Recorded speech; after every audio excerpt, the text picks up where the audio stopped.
بسم الله الرحمن الرحيم ربنا وابعث فيهم رسولا منهم يتلو عليهم آياتك ويعلمهم الكتاب والحكمة ويزكيهم إنك أنت العزيز الحكيم.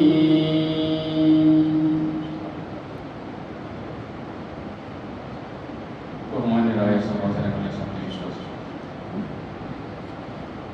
കാരുണ്യവാനായ പടച്ച തമ്പുരാൻ നമ്മളെല്ലാവരെയും അനുഗ്രഹിക്കുമാറാകട്ടെ. നമ്മിൽ നിന്ന് അറിഞ്ഞോ അറിയാതെയൊക്കെ സംഭവിച്ചുപോയാണ് എല്ലാ തെറ്റുകുറ്റങ്ങളും പടച്ച തമ്പുരാൻ നമുക്ക് മാപ്പാക്കി തരുമാറാകട്ടെ. ബാക്കിയുള്ള ജീവിതത്തിൽ അള്ളാഹുവിന്റെ വിധിവിലക്കുകൾ അനുസരിച്ച് ജീവിക്കാനും അവസാനം ഈമാനോടുകൂടി സ്വർഗം കൊണ്ട് മരിക്കാനും അള്ളാഹുവിനെ അനുഗ്രഹിക്കുമാറാകട്ടെ. നമുക്ക് നമ്മിൽ നിന്ന് മൺമറഞ്ഞു പോയ നമ്മുടെ മാതാപിതാക്കളുടെ ബന്ധുമിത്രാദികൾ, നമുക്ക് വേണ്ടപ്പെട്ട എല്ലാവർക്കും അള്ളാഹുവിന്റെ ജന്നാത്തുൽ ഫിർദൗസിൽ ഇടം നൽകി അനുഗ്രഹിക്കുമാറാകട്ടെ.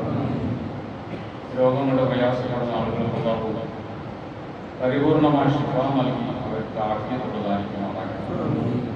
സാമ്പത്തികമായി ബുദ്ധിമുട്ടുന്നവർ, കടങ്ങളുടെ പ്രയാസപ്പെടുന്നവർ എല്ലാവർക്കും അള്ളാഹു ആശ്വാസവും സമാധാനവും സാമ്പത്തിക വിശാലതയും അള്ളാഹു നൽകി അനുഗ്രഹിക്കുമാറാകട്ടെ. യുദ്ധക്കെടുതികളിൽ മറ്റു ലോകത്ത് പ്രയാസപ്പെടുന്ന മുഴുവൻ മനുഷ്യർക്കും അള്ളാഹു ആശ്വാസവും സമാധാനവും നൽകുമാറാകട്ടെ. അള്ളാഹു പശ്ചിമേഷ്യയിൽ സമാധാനം പുനഃസ്ഥാപിക്കുമാറാകട്ടെ. യുദ്ധം ആഗ്രഹിക്കുന്ന ഇസ്രായേലിനും അമേരിക്കയ്ക്കും അള്ളാഹു എന്നേക്കുമായി പരാജയം കൊടുക്കുമാറാകട്ടെ.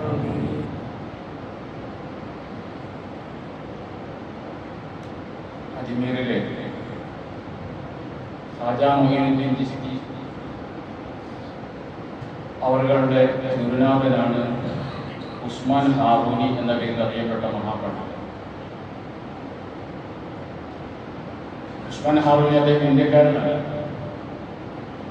പക്ഷെ അദ്ദേഹം ബീഹാറിൽ വന്നിട്ടുണ്ട് എന്ന് പറയപ്പെടുന്നുണ്ട്. അദ്ദേഹത്തിന്റെ വളരെ പ്രധാനപ്പെട്ട ശിഷ്യനാണ് ഖാജ മൊയ്നുദ്ദീൻ ചിശ്തി. അദ്ദേഹത്തിന്റെ തെരഞ്ഞെടുക്കപ്പെട്ട പ്രധാനപ്പെട്ട 40 ശിഷ്യന്മാരിൽ ഒരാളാണ്. ഉസ്മാൻ ഹാറൂനി തന്റെ ശിഷ്യന്മാരെ കൊണ്ട് സ്ഥിരമായി ഇങ്ങനെ യാത്ര ചെയ്യുക പതിവാണ്. കഠിനമായ പരീക്ഷണങ്ങൾ ശിഷ്യന്മാർക്ക് നൽകിക്കൊണ്ട് തന്റെ ശിഷ്യന്മാരുടെ യോഗ്യത അളന്നെടുക്കാൻ വേണ്ടി,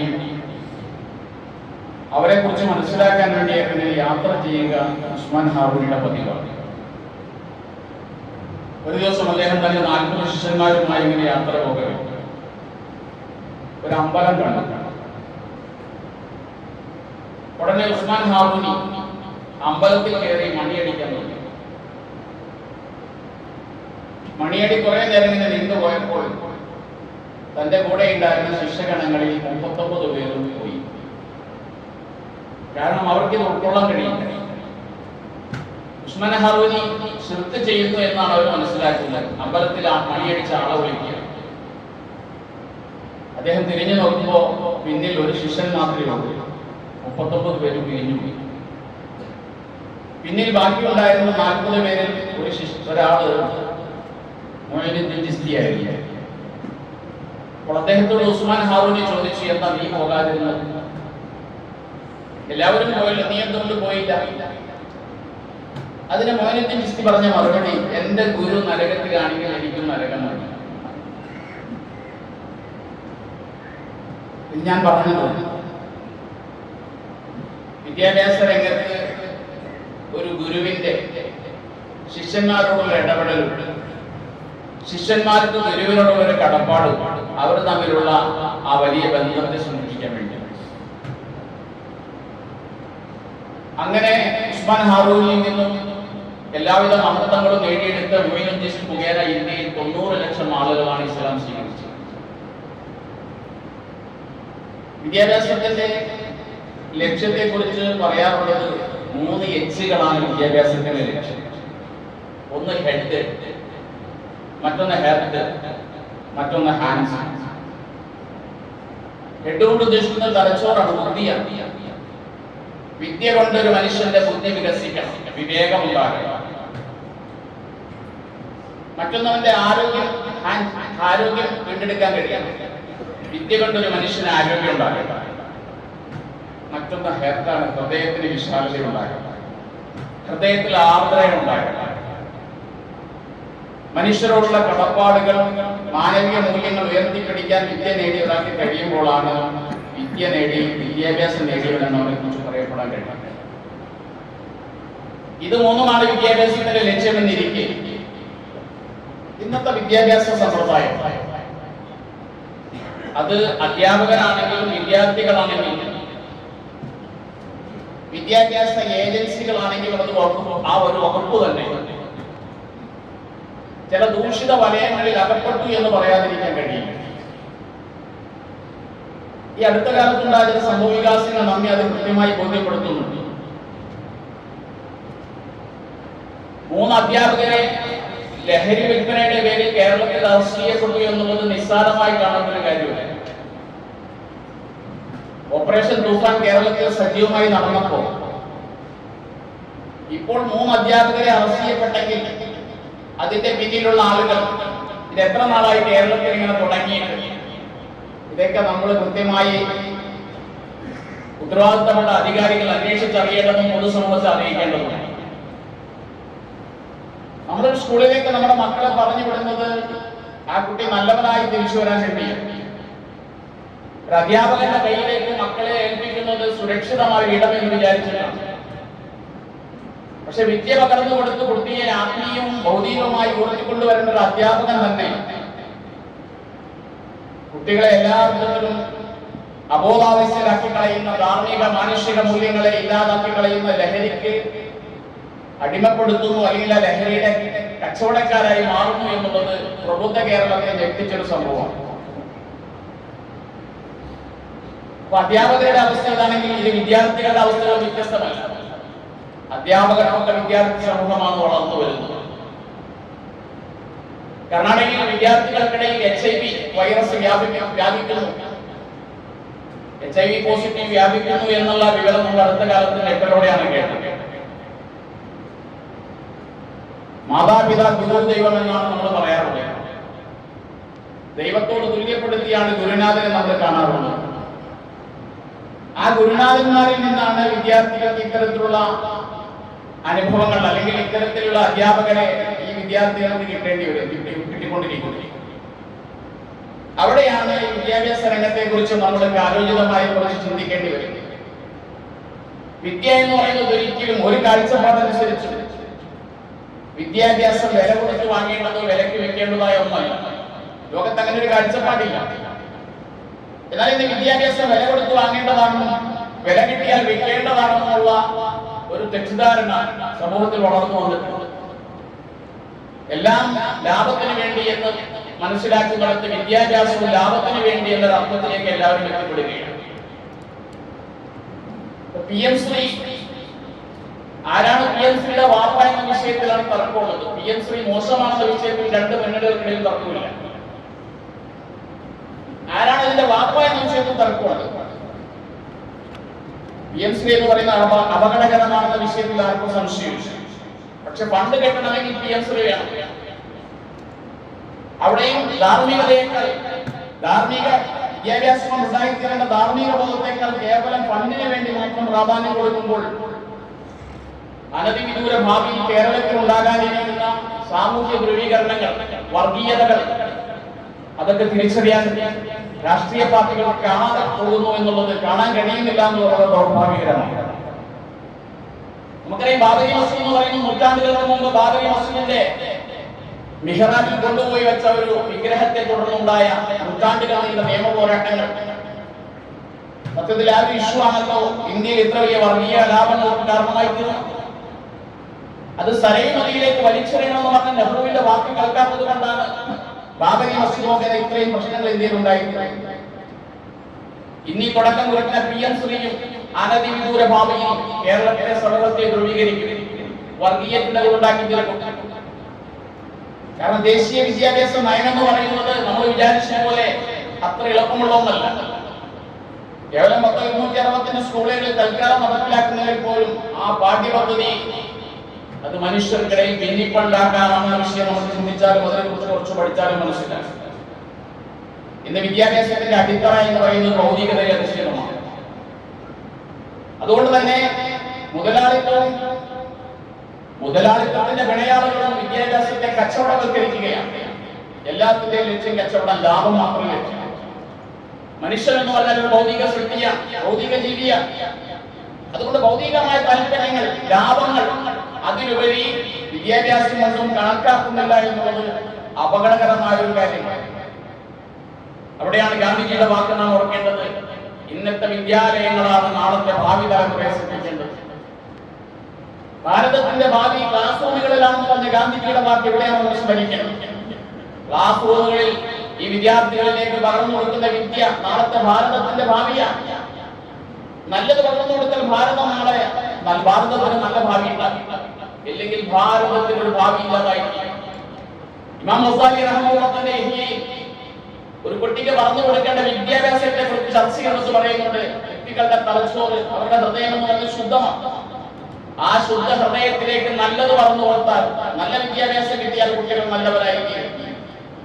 ആ കുട്ടികളുടെ മനസ്സിലേക്ക് വിദ്വേഷമാണ് പഠിപ്പിക്കുന്നതെങ്കിൽ, പകയാണ് പഠിപ്പിക്കുന്നതെങ്കിൽ, അന്യമത വിദ്വേഷമാണ് പഠിപ്പിക്കുന്നതെങ്കിൽ, ജാതിയും മതവും നോക്കി മനുഷ്യനെ വെറുക്കാനാണ് പഠിപ്പിക്കുന്നതെങ്കിൽ, ആ കുട്ടികൾ വളർന്നു വരുന്നത് ഭീകരന്മാരായിട്ടും തീവ്രവാദികളായിട്ടായിരിക്കും. അതുകൊണ്ട് ഈ രീതിയിൽ കാര്യങ്ങൾ മുന്നോട്ട് പോകുമ്പോൾ വിദ്യാഭ്യാസം എന്നുള്ളത് കേവലം ലാഭത്തിന് വേണ്ടി മാത്രമാണ് എല്ലാവരും മനസ്സിലാക്കാൻ തുടങ്ങുന്ന ഒരു കാര്യം. അവിടെയാണ് നമ്മൾ കഴിഞ്ഞ ദിവസം കണ്ടത്. യു പിയിലൊരു MBBS വിദ്യാർത്ഥി 2 പ്രാവശ്യം നീറ്റ് എഴുതിയിട്ട് കിട്ടിയില്ല. അവനെ സംബന്ധിച്ചിടത്തോളം അവനെ ഡയറിയിൽ എഴുതിയിട്ട് കഴിഞ്ഞു, 2026 ഞാൻ MBBS ഡോക്ടറാകുമെന്ന് എഴുതിയിട്ട് കഴിഞ്ഞു. ഇനി അവനെ അങ്ങനെ ആയ പറ്റും.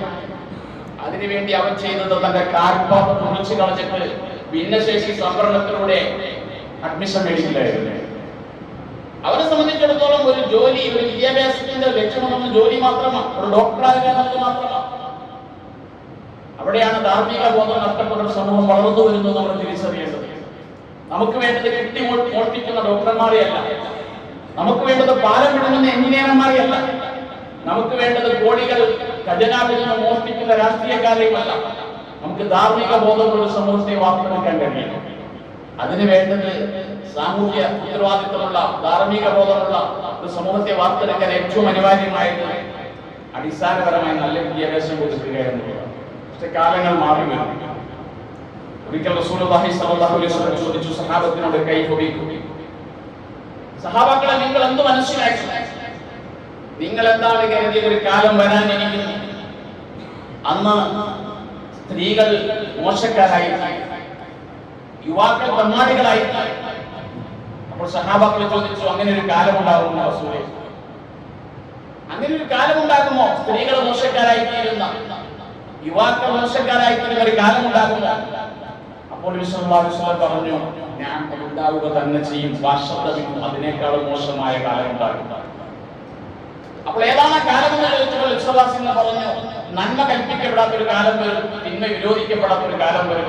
സഹാബത്തിന് അത്ഭുതം തോന്നി, അങ്ങനെ ഒരു കാലം വരുമോ? വിശ്വാസികൾ പറഞ്ഞു, അതിനേക്കാളും ശക്തമായ കാലം ഉണ്ടാകും. തിന്മകൾ കൽപ്പിക്കപ്പെടും, നന്മകൾ തടയപ്പെടും. തിന്മകൾ നന്മകളായി മാറുന്ന കാലം, നന്മകൾ തിന്മകളായി മാറുന്ന ഒരു കാലം വരും. സഹാബത്തിന് അത്ഭുതം തോന്നി, അങ്ങനെ ഒരു കാലം ഉണ്ടാകില്ല. സത്യത്തിൽ അന്ത്യനാളോടടുക്കുമ്പോൾ ഭൂമിയിൽ ഉണ്ടാകാനിരിക്കുന്ന ഒരു അവസ്ഥയെ കുറിച്ചാണ് റസൂലുള്ളാഹി സ്വല്ലല്ലാഹു അലൈഹി വസല്ലം പറയുന്നത്. ഇത് പ്രവാചകൻ മാത്രമല്ല, എല്ലാ മതഗ്രന്ഥങ്ങളും ഇങ്ങനെ ഒരു കാലത്തെ കുറിച്ച് ഓർമ്മപ്പെടുത്തുന്നുണ്ട്. ഹൈന്ദവ പുരാണങ്ങൾ, ഭാഗവതം കലികാലത്ത് ഭൂമിയിൽ സംഭവിക്കാനിരിക്കുന്ന കാര്യങ്ങളെ കുറിച്ച് പറഞ്ഞിട്ടുണ്ട്. കലികാലത്തിൽ സംഭവിക്കുന്ന അധ്യാപകരുടെ അവസ്ഥയെ കുറിച്ച് പ്രത്യേകം പറയുന്നത് ഭാഗവതം. നാം ഇന്ന് ജീവിക്കുന്നത് കലികാലത്താണ്. നല്ല കാലം കഴിഞ്ഞു, സത്യത്തിന്റെ കാലം കഴിഞ്ഞു, ത്രേതായുഗം കഴിഞ്ഞു, ശ്രീരാമന്റെ യുഗമായിരുന്നു ത്രേതായുഗം. ദ്വാപരയുഗം കഴിഞ്ഞു, ശ്രീകൃഷ്ണന്റെ കാലമായിരുന്നു. കലികാലത്താണ് നമ്മൾ ജീവിക്കുന്നത്. ഭാഗവതം കൃത്യമായി പറയുന്നുണ്ട്, കലികാലത്തുണ്ടാകുന്ന അധ്യാപകരെ കുറിച്ച് അവർ കപടാധ്യാപകരായിരിക്കും. മിക്കവരും കപടാധ്യാപകർ അനുകരിക്കും. വിദ്യാർത്ഥികളുടെ നാനോന്നതമായ നന്മ ലക്ഷ്യമിട്ടുകൊണ്ട് പ്രവർത്തിക്കുന്ന അധ്യാപകർ കുറഞ്ഞു വരും. ഇത് ഭാഗവതം പറയുമ്പോൾ തിരുനബി സല്ലല്ലാഹു അലൈഹി വസല്ലം പറയുന്നുണ്ട്, ഒരിക്കൽ ജിബ്രീൽ അലൈഹിസ്സലാത്തു വസ്സലാം നബിയുടെ അടുക്കലേക്ക് പോകും. പ്രവാചകന്റെ അടുക്കലേക്ക് ചേർന്നിരുന്നുകൊണ്ട് പ്രവാചകനോട് ചോദ്യങ്ങൾ ചോദിച്ചു. എന്താണ് നബി ഇസ്ലാം? എന്താണ് നബി ഈമാൻ? എന്താണ് നബി ഇഹ്സാൻ? ഇതെല്ലാം ചോദിച്ച പ്രവാചകൻ കൃത്യമായി ഈമാൻ എന്താണെന്നും ഇസ്ലാം എന്താണെന്നും ഇഹ്സാൻ എന്താണെന്നും പറഞ്ഞു കൊടുത്തു. ഈ വന്ന ഒരാൾക്കും അറിയില്ല, ഈ ഇരിക്കുന്ന ആർക്കും അറിയില്ല വന്നയാൾ ജിബ്രീൽ അലൈഹിസ്സലാമാണ്. പ്രവാചകൻ പറയുമ്പോൾ അതിനെ ജിബ്രീൽ ശരിവെക്കുകയാണ്. അവസാനം ഒരു ചോദ്യം ചോദിച്ചു, എന്നാണ് അന്ത്യനാൾ ഉണ്ടാവുക? അതിന് ജിബ്രീൽ അലൈഹിസ്സലാമിനോട് പറഞ്ഞ മറുപടി, അന്ത്യനാൾ എന്നാണ് ഉണ്ടാവുക എന്ന് ചോദിച്ച ആളേക്കാൾ ചോദിക്കപ്പെട്ട ആൾക്കറിയില്ല. ആ അറിവിന്റെ വിഷയത്തിൽ നീയും ഞാനും സമമാണ്. അന്ത്യനാളിനെ കുറിച്ച് ചോദിച്ചാൽ അത് എനിക്കും അറിയില്ല, നിനക്കും അറിയില്ല. അപ്പോൾ ജിബ്രീൽ അലൈഹിസ്സലാം ചോദിച്ചു, അന്ത്യനാളിന്റെ അടയാളങ്ങൾ എന്തൊക്കെയാണ്? അപ്പോൾ പ്രവാചകൻ പറഞ്ഞു, അടിമസ്ത്രീ യജമാനത്തിയെ പ്രസവിക്കുക എന്ന് പറഞ്ഞ കാര്യങ്ങൾ തകരം അറിയുക. മാതാപിതാക്കളെ അനുസരിക്കാത്ത മക്കളെ അനുസരിക്കുന്ന മാതാപിതാക്കളുടെ കാലം വരും. ഇന്ന് ഈ കാലമല്ല, മക്കളെ മാതാപിതാക്കളെ അനുസരിക്കേണ്ട കാലം വരും. കാര്യങ്ങൾ തലകീഴാവില്ല. വിദ്യാർത്ഥികളോട് ഗുണദോഷിക്കാത്ത, വിദ്യാർത്ഥികൾക്ക് നന്മ ആഗ്രഹിക്കാത്ത അധ്യാപകരുടെ കാലം വരും. കാര്യങ്ങൾ തകടം പറയും. ചെരിപ്പിടാൻ വകയില്ലാത്ത ആളുകൾ ഒരു കാലത്ത്, തുടികുടിക്കാൻ ഒരു കാലത്ത് കഴിവില്ലാത്ത ആളുകൾ, പുതുപ്പണക്കാർ പൈസയുണ്ടായി കഴിയുമ്പോൾ വീട് കൊടുത്ത് മത്സരിക്കും, കൊട്ടാരങ്ങൾ കൊടുത്ത് മത്സരിക്കും. അങ്ങനെ ഒരു കാലം വരും. ഇതൊക്കെ അന്ത്യനാളിനെ സൂചിപ്പിച്ചുകൊണ്ട് റസൂലുള്ളാഹി സ്വല്ലല്ലാഹു അലൈഹി വസല്ലം പറഞ്ഞ അടയാളങ്ങളാണ്. കാര്യങ്ങൾ തകടം പറയുക. അങ്ങനെ ഒരു ലോകത്തൂടെയാണ് നമ്മൾ സഞ്ചരിച്ചുകൊണ്ടിരിക്കുന്നത്. അധ്യാപകർക്ക് വിദ്യാർത്ഥികളോട് ഉലകാംക്ഷയില്ലാത്ത കാലഘട്ടം. തന്റെ മുന്നിലിരിക്കുന്ന വിദ്യാർത്ഥി നല്ലവനായി വരണമെന്ന് ആഗ്രഹിക്കാത്ത ഒരു കാലഘട്ടം. ഈ ഒരു കാലഘട്ടത്തിലാണ് നമ്മൾ ഇങ്ങനെയുള്ള PMC പോലുള്ള വിദ്യാഭ്യാസ പദ്ധതിയെ കുറിച്ച് ചർച്ച ചെയ്യുന്നത്. അപകടകരമാണ് വിഷയത്തിൽ, അപകടകരമാണ് വിഷയത്തിൽ ഒരു തർക്കമില്ല. കാരണം ലോകത്ത് വിദ്യാഭ്യാസം കൊണ്ട് തങ്ങളുടെ ആശയങ്ങൾ നടപ്പിലാക്കാൻ ശ്രമിച്ച ഒരുപാട് ഭരണാധികാരികളുണ്ട്. നമ്മളൊന്ന് പരിശോധിച്ചു. കമാൽ അത്താതുർക്ക് തന്റെ തുർക്കിയിൽ മതേതര രാഷ്ട്രീയം കൊണ്ടുവരാൻ വേണ്ടി ശ്രമിച്ചപ്പോൾ ആദ്യം ചെയ്തത് വിദ്യാഭ്യാസ പദ്ധതിയെ മാറ്റി മറിക്കലാണ്. സ്കൂളിന്റെ പാഠ്യപദ്ധതിയെ മാറ്റിക്കൊണ്ടാണ് അത്താതുർക്ക് തുർക്കിയിൽ മതേതര രാഷ്ട്രീയം കൊണ്ടുവരാൻ വേണ്ടി ശ്രമിച്ചത്. അത് സാധിച്ചു, അതിൽ അദ്ദേഹം വിജയിച്ചു. ജോസഫ് സ്റ്റാലിൻ റഷ്യയിൽ കമ്മ്യൂണിസ്റ്റ് ലെനിനിസ്റ്റ് ആശയം നടപ്പിലാക്കാൻ വേണ്ടി ശ്രമിച്ചപ്പോൾ അദ്ദേഹം ചെയ്തതും പാഠ്യപദ്ധതിയെ മാറ്റിമറിക്കലായിരുന്നു. കാരണം അദ്ദേഹത്തിന് അറിയാം, വിദ്യാർത്ഥികളുടെ തലയിലേക്ക് ഈ ആശയങ്ങൾ കുത്തിവെച്ചു കൊടുത്താൽ ഇതിലൂടെ ഒരു ഭാവി തലമുറ താൻ ഉദ്ദേശിക്കുന്ന രീതിയിൽ വളർന്നു വരുമെന്ന് അദ്ദേഹത്തിന് അറിയാമായിരുന്നു. ഹിറ്റ്ലർ തന്റെ നാസി ആശയം വ്യാപിപ്പിക്കാൻ വേണ്ടി ജർമ്മനിയിൽ ചെയ്തത് പാഠ്യപദ്ധതിയെ മാറ്റിമറിക്കലായിരുന്നു. മുസോളിനി ചെയ്തതും അതുതന്നെയായിരുന്നു. ഏതൊരു ഏകാധിപതികളായ ഭരണാധികാരികളും തങ്ങളുടെ തെറ്റായ ആശയങ്ങളെ ജനങ്ങളിലേക്ക് എത്തിക്കാൻ വേണ്ടി ചെയ്യുന്നത് പാഠ്യപദ്ധതികളെ മാറ്റിമറിക്കുക എന്നുള്ളതാണ്. അതുകൊണ്ട് കേവലം ഒരു സാമ്പത്തിക ലാഭത്തിന് വേണ്ടി ഇത്തരം കാര്യങ്ങളിൽ ഏർപ്പെടുന്നത് അനധിവിദൂര ഭാവിയിൽ കേരളത്തിന്റെ സാമൂഹ്യ അന്തരീക്ഷത്തെ അപകടപ്പെടുത്തുമെന്ന കാര്യത്തിൽ യാതൊരു തർക്കമില്ല. നമ്മൾ മനസ്സിലാക്കണം, രാജ്യത്തെ മനുസ്മൃതിയെ കുറിച്ച് ചർച്ച ചെയ്യപ്പെടുകയാണ്. രാജ്യത്തിന് ഭരണഘടനയുണ്ട്, നീതിയും സമത്വവും പറയുന്ന ഒരു ഭരണഘടനയുണ്ട്. ഈ ഭരണഘടന അംഗീകരിക്കാത്ത ആളുകൾ അതിന് പകരം ആഗ്രഹിക്കുന്ന മനുസ്മൃതിയാണ്. എന്താണ് മനുസ്മൃതി? മനുസ്മൃതി സ്മൃതിയാണ്. മറ്റ് ഹൈന്ദവ വേദഗ്രന്ഥങ്ങൾ പറയുന്നത് സ്മൃതിയാണ്. സ്മൃതിയും സ്മൃതിയും തമ്മിൽ വ്യത്യാസമുണ്ട്.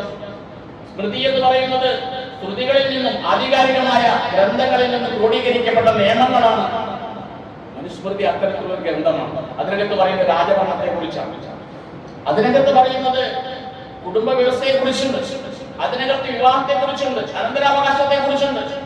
നമ്മുടെ ഭാഷയിൽ പറഞ്ഞാൽ ഒരു ഫിഖഹാണ്. ആധികാരിക പൗരാണിക ഗ്രന്ഥങ്ങളിൽ നിന്നും ക്രോഡീകരിക്കപ്പെട്ട ഫിഖഹാണത്.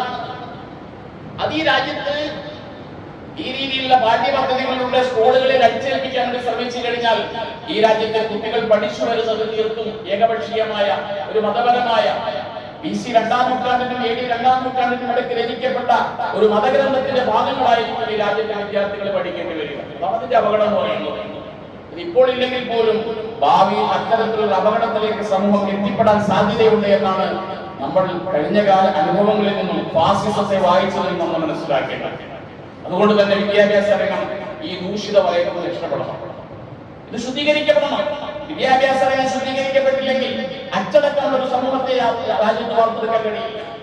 ഇന്നത്തെ വിദ്യാഭ്യാസ രംഗത്തിന്റെ അവസ്ഥയാണ്. സ്കൂളുകളിലെ കോളേജുകളിലെ കുട്ടികൾ അവരുടെ ലിബറൽ ചിന്താഗതികളുമായി അവരുടെ നാസ്തികമായ വിശ്വാസങ്ങളുമായി മുന്നേറിക്കൊണ്ടിരിക്കുന്നു. അവിടെ അച്ചടക്കം പഠിപ്പിക്കാൻ ഒരു അധ്യാപകന് അധികാരമില്ല. നിങ്ങൾ ഓർക്കുന്നില്ലേ, ഈ അടുത്ത നാളുകളിലാണ് 2019 രജിസ്റ്റർ ചെയ്യപ്പെട്ട ഒരു കേസിൽ നിന്ന് ഒരു അധ്യാപകൻ തലവേറിയത്. കേരള ഹൈക്കോടതിയിൽ അനുകൂലമായ വിധി ഉണ്ടായിരുന്നു. എന്താണ് അധ്യാപകൻ ചെയ്തത്? 3 കുട്ടികൾ തമ്മിൽ തല്ലുകൂടുന്നത് കണ്ടു. പ്ലാസ്റ്റിക് പൈപ്പ് കൊണ്ട് പരസ്പരം അടികൂടുന്നത് കണ്ടപ്പോൾ ആ നല്ല അധ്യാപകൻ തന്റെ കയ്യിലിരിക്കുന്ന ചൂരൽ കൊണ്ട് 5ാം ക്ലാസ്സുകാരായ 3 അധ്യാപകരെ 3 വിദ്യാർത്ഥികളെയും അടിച്ചോടിച്ചു. ആ അധ്യാപകന്റെ മനസ്സിലൊരു നന്മയുണ്ടായിരുന്നു.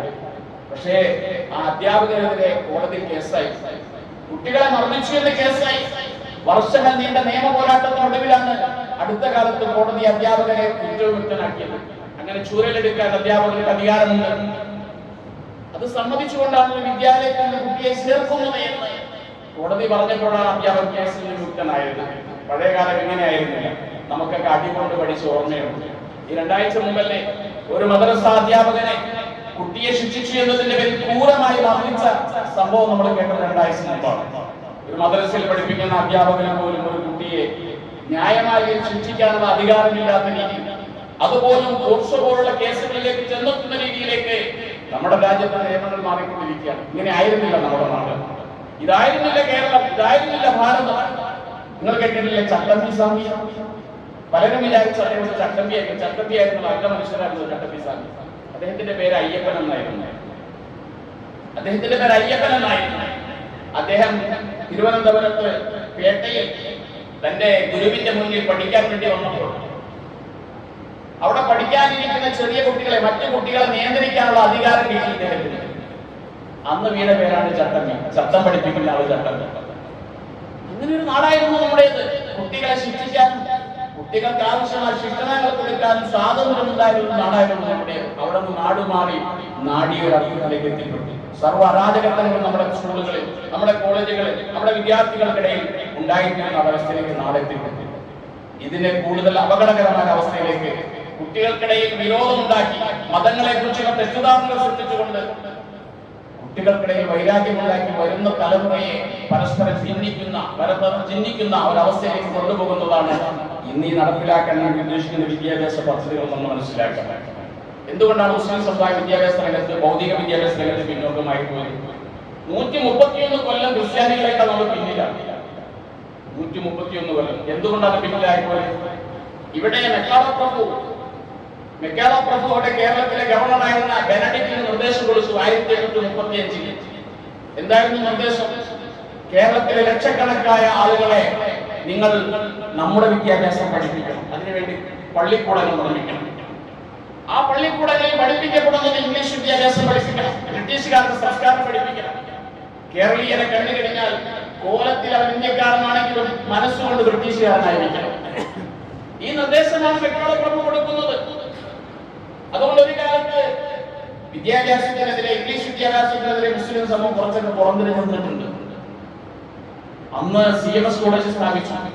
മീനച്ചിലാറിന്റെ തീരത്ത് CMS കോളേജ് സ്ഥാപിച്ച് 131 കൊല്ലം കഴിഞ്ഞിട്ടാണ് 1948 ഫറൂഖ് കോളേജ് കേരളത്തിൽ സ്ഥാപിച്ചത്. കേരളത്തിലെ ആദ്യത്തെ മുസ്ലിം മാനേജ്മെന്റ് കോളേജാണ് ഫറൂഖ് കോളേജ്. 1948 സ്ഥാപിച്ചത്. അതിൽ 131 കൊല്ലം മുമ്പ് ഇവിടെ CMS കോളേജ് സ്ഥാപിച്ചു. മുസ്ലിം സമുദായം പിന്നോട്ടായി. നമ്മുടെ ജോലി സ്വാതന്ത്ര്യ സമരമായിരുന്നു, ബ്രിട്ടീഷുകാരെ കെട്ടുകെട്ടിക്കുക. കാരണം ബ്രിട്ടീഷുകാർ ഈ രാജ്യത്ത് നമ്മളെ അടിമത്തത്തിന് വേണ്ടി ശ്രമിക്കുകയാണ്. 2 അടിമത്തത്തിനാണ് അവർ ശ്രമിച്ചത്. മെക്കാള പ്രഭു പറഞ്ഞത് 2 കാര്യങ്ങളാണ്. ഒന്ന്, കൊളോണിയൻ ആധിപത്യം അംഗീകരിക്കണം ഇവിടെയുള്ള ആളുകൾ. രണ്ടാമത്, ഈസ്റ്റ് ഇന്ത്യ കമ്പനിയുടെ മത താല്പര്യങ്ങൾ അംഗീകരിക്കണം, അഥവാ ക്രൈസ്തവവൽക്കരണം നടക്കണം. ഇത് 2 മുസ്ലിങ്ങൾ അംഗീകരിക്കാൻ തയ്യാറായില്ല. ബ്രിട്ടീഷുകാരന്റെ ആധിപത്യത്തിന് വേണ്ടി ഞങ്ങൾ ജീവിക്കാൻ തയ്യാറില്ല. ഈസ്റ്റ് ഇന്ത്യ കമ്പനിയുടെ മതപ്രബോധനം, അത്തരത്തിലൊരു മതപ്രബോധനം ഞങ്ങൾ അംഗീകരിക്കില്ല. ഞങ്ങൾക്ക് ഞങ്ങളുടെ വിശ്വാസത്തിൽ നിലനിന്നുകൊണ്ട് തന്നെ ഒരു ഭാരതീയനായ, ഒരു ഇന്ത്യക്കാരനായി മുന്നോട്ട് നീങ്ങാൻ കഴിയില്ല. അതുകൊണ്ട് നമ്മൾ വിദ്യാഭ്യാസ രംഗത്ത് പിന്നോട്ടായി. ഇന്ന് നമ്മളത് തിരിച്ചുവരവിന് വേണ്ടി ശ്രമിച്ചുകൊണ്ടിരിക്കുമ്പോഴാണ് നമ്മളോട് ചില അസൂയ കച്ചവട സമുദായങ്ങൾ ഉണ്ടായിക്കൊണ്ടിരിക്കുന്നത്. ഈ അസൂയയുടെ പിന്നിൽ അത് മാത്രമാണ്, അല്ലാതെ നമ്മൾ മോശക്കാരായതുകൊണ്ടൊന്നുമല്ല. നമ്മൾ പഴയതിനേക്കാൾ മോശക്കാരായതുകൊണ്ടല്ല. നമ്മളെന്നും CH പറഞ്ഞതുപോലെ ആരാന്റെ വിറകുവെട്ടികളും വെള്ളം കോരികളുമായി ജീവിക്കണമെന്ന് ആഗ്രഹിക്കുന്ന ചിലരുണ്ട്. അവർക്ക് നമ്മുടെ വിദ്യാഭ്യാസ പുരോഗതി പിടിക്കുന്നില്ല. നമുക്ക് സ്ഥാപനങ്ങൾ ഉണ്ടാകുന്നത്, നമുക്ക് സ്കൂളുകൾ ഉണ്ടാകുന്നത്, നമുക്ക് കോളേജുകൾ ഉണ്ടാകുന്നത് ചിലപ്പോൾ പിടിക്കുന്നില്ല. അത് മാത്രമേ ഉള്ളൂ. അത് തന്നെയാണ് അതിന്റെ കാരണം. അതുകൊണ്ട് നമുക്ക് വേണ്ടത് ധാർമ്മിക വിദ്യാഭ്യാസമാണ്. ധാർമ്മിക വിദ്യാഭ്യാസം. ഏത് വിദ്യ പഠിച്ചാലും ആ കുട്ടി ധർമ്മനിഷ്ഠയുള്ളവനായി, സമൂഹത്തോട് പ്രതിബദ്ധതയുള്ളവനായി വളർന്നു വരണം. അതിന് വിശുദ്ധ ഖുർആൻ പഠിപ്പിച്ച കാര്യങ്ങൾ, പ്രവാചക നിയോഗവുമായി ബന്ധപ്പെട്ട് ഖുർആൻ പറയുന്നത്, ഖുർആൻ നബി ഇസ്ലാമിന്റെ പ്രാർത്ഥന സൂറത്തുൽ ബഖറയിൽ ഉദ്ധരിക്കുന്നുണ്ട്. എന്താണ് ഇബ്രാഹിം നബി പ്രാർത്ഥിച്ചത്? റബ്ബനാ വബഅസ് ഫീഹിം റസൂല, പടച്ചവനെ ഒരു റസൂലിനെ നിയോഗിക്കണമേ. എന്താണ് ആ റസൂലിന്റെ ദൗത്യം? യുഅല്ലിമുൽ കിതാബ, കിതാബ് പഠിപ്പിക്കണം. വൽ ഹിക്മത, ഹിക്മത്ത് പഠിപ്പിക്കണം. യുസക്കീഹിം, അവരെ തസ്കിയത്ത് ചെയ്യണം. ഈ തസ്കിയത്താണ് ഇന്നില്ലാതെ പോയത്. പഠനമുണ്ട്, പരീക്ഷയുണ്ട്, എല്ലാം ഉണ്ട്, പക്ഷെ തസ്കിയത്ത് ഇല്ലാതെ പോയി. അതുകൊണ്ട് ഏത് സ്കൂളിൽ പഠിച്ചാലും, ഏത് കോളേജിൽ പഠിച്ചാലും, ഏത് മദ്രസയിൽ പഠിച്ചാലും ഡിഗ്രിയേക്കാൾ നമുക്ക് വലുത് തസ്കിയത്താണ്. ധാർമ്മിക ബോധമുള്ള, മനുഷ്യനെ സ്നേഹിക്കുന്ന, സമൂഹത്തെ തിരിച്ചറിയുന്ന ആളുകളായി നമ്മുടെ മക്കൾ പഠിച്ചു വരണം. ലോകത്തെ ഏറ്റവും നല്ല വിദ്യാഭ്യാസം നിലനിൽക്കുന്ന സ്ഥലം ഫിൻലൻഡാണ്. ഫിൻലൻഡിലേക്ക് പോയി നമ്മുടെ പല മന്ത്രിമാരും ഫിൻലൻഡിന്റെ വിദ്യാഭ്യാസ മാതൃക കേരളത്തിലേക്ക് കൊണ്ടുവരാൻ വേണ്ടി ശ്രമിച്ചു. ഇന്നുള്ളതുപോലെ കേരളത്തിലുള്ള പരീക്ഷകൾ ഫിൻലൻഡിലില്ല. ഫിൻലൻഡിലെ വിദ്യാഭ്യാസം വിദ്യാർത്ഥി കേന്ദ്രീകൃതമാണ്. അതുകൊണ്ട് കൂടുതൽ സമയം സ്കൂളിൽ ചെലവഴിക്കേണ്ടതില്ല. ധാർമ്മികത, മനുഷ്യരോടുള്ള കടപ്പാടുകൾ ഫിൻലൻഡിലെ വിദ്യാലയങ്ങളിൽ പഠിപ്പിക്കപ്പെടുന്നുണ്ട്. ഇതുപോലെ പരീക്ഷകളില്ല. ഇവിടെ തുടങ്ങുന്ന LKG മുതൽ UKG മുതൽ തുടങ്ങുന്ന ഈ പരീക്ഷകൾ സത്യത്തിൽ അത് തന്നെയാണ് കുട്ടികൾക്ക് ഏറ്റവും ഭാരമായി മാറുന്നത്. അങ്ങനെയാണ് പരീക്ഷയുടെ ചോദ്യപേപ്പറുകൾ ഉന്നതങ്ങളിൽ ചോരുന്നത്. അതാണ് ഇപ്പോൾ നമ്മുടെ രാജ്യം നേരിടുന്ന ഒരു പ്രശ്നമായി നമ്മുടെ യുവജനങ്ങൾ, നമ്മുടെ വിദ്യാർത്ഥികൾ ഉയർത്തിക്കൊണ്ടിരിക്കുന്നത്. അല്ലാഹു സുബ്ഹാനഹു വ തആല നമ്മുടെ വിദ്യാർത്ഥികളെയും നമ്മുടെ അധ്യാപകരെയും നമ്മുടെ വിദ്യാഭ്യാസ മേഖലയും ഇത്തരത്തിലുള്ള ചിന്താഗതികളിൽ നിന്നും രക്ഷപ്പെടുത്തുമാറാകട്ടെ. മനുഷ്യരെ തിരിച്ചറിയുന്ന, സമൂഹത്തോടുള്ള കടപ്പാടുകൾ മാനിക്കുന്ന ഒരു നല്ലൊരു സമൂഹത്തെ സൃഷ്ടിച്ചെടുക്കാൻ നമ്മുടെ വിദ്യാഭ്യാസ മേഖലയ്ക്ക് സാധിക്കട്ടെ എന്ന് പ്രാർത്ഥിച്ചുകൊണ്ട്